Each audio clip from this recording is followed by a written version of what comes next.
In this section, I'm going to address speed limits, speeding, excessive speed, driver perception time, driver reaction time, and stopping distances.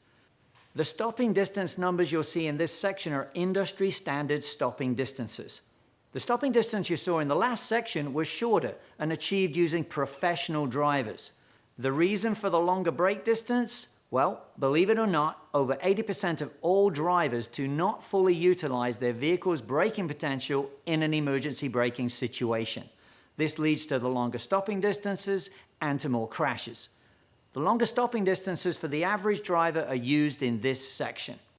Street racing or excessive speed on public roads, where there are countless traffic variables, is an incredibly high-risk choice for any driver.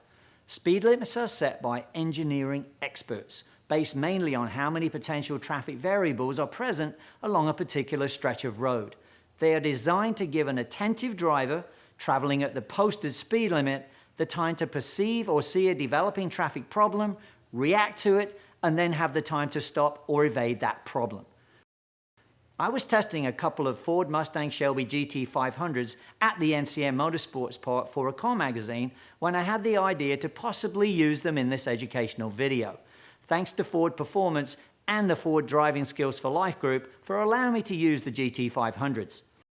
As you can see from the drone shot, we set up a 400-foot main road and 2 side streets with stop signs to create an intersection.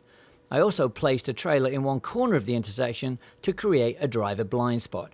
In the real world, the trailer could be a parked delivery truck, storage pod, sign, building, foliage, etc. On our main road, the cones are spaced 50 feet apart initially, then 25 feet apart for the last 100 feet prior to the intersection. On the top graphic, you'll see we made the cones as orange circles. The red car will always be the vehicle pulling onto the main road from a stop sign at the intersection. The orange car is used for variable speed runs on the main road, approaching the intersection.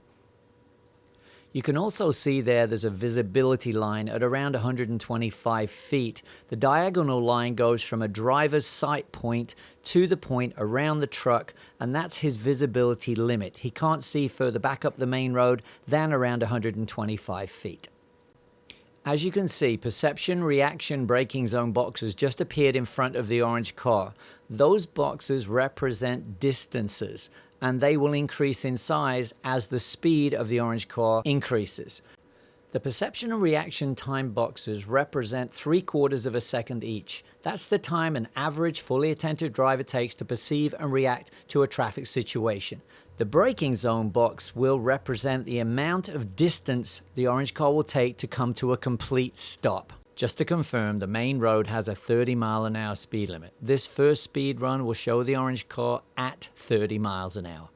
We have professional driver Bob in the red car helping us. As you can see, I'm holding the orange car at the visibility limit line. Bob has already started to pull out because it was safe for him to do so. He couldn't see the orange car and he's pulling out. As you can see, because the orange car is doing the posted speed limit of 30 miles an hour, the perception, reaction, and braking zone distances are safe. Bob safely continues through the intersection. Due to the increased speeds from this point on the main road, you will not see Bob and the red car trying to negotiate the intersection. It will be open as we drive through it. The orange car is now doing 45 miles an hour, and we have it on hold just to make the explanation here. The perception and reaction times are still 3/4 of a second, but as you can see, the distances have increased. The braking zone has also increased, and remember, that is the distance required for the orange car to come to a complete stop from 45 miles an hour.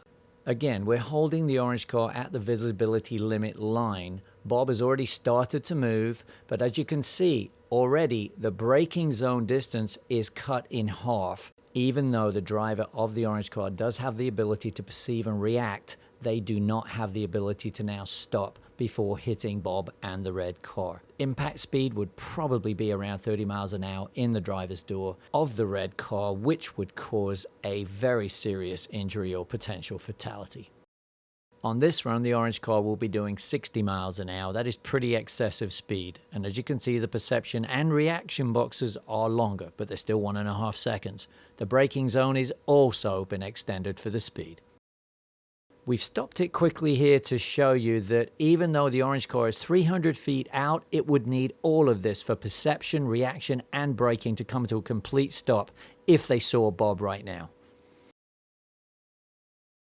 So Bob has started to pull out, but as you can see, there is time to perceive, time to react, but no time to brake. This would probably be a 50-mile-an-hour impact into the driver's door, and I think poor old Bob would not be with us anymore. In this run, the orange car will be doing 90 miles an hour. You can see the braking distance required is almost 400 feet. The perception and reaction time distances are off the screen. You will get to see them in a second here. We stopped the orange car here to show you that the perception and reaction distances for the 1.5 seconds takes the car right to the collision point. There would be no mitigation from 90 miles an hour if Bob was to pull out here, but Bob hasn't started pulling out yet. He's just about to.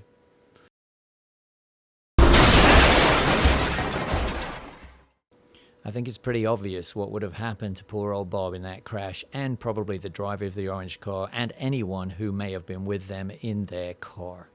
We showed you one type of scenario crash at an intersection, but there are numerous. And as you can see from the vehicles here, there are head-on collisions, there are T-bone crashes, there are single car crashes. And it's so important to realize that speed is the biggest factor in the severity of an impact. Our roads are massively more dangerous these days due to drivers choosing to look at, manipulate, or talk to their smartphones. Distracted drivers will do the unexpected. They will pull out without looking, or use only a glance and go. On the other side of that, if a speeding driver is also distracted, then any perception or reaction time to a changing traffic situation is almost impossible. It's only a matter of time before exceeding posted speed limits leads to tragedy. Speed limits are there for good reason. Don't let excessive speed take away your time and the chance to avoid a collision or crash. Poor driving decisions can have tragic consequences. But remember, even a conviction for street racing or stunting can stay with you forever and drastically impact the rest of your life.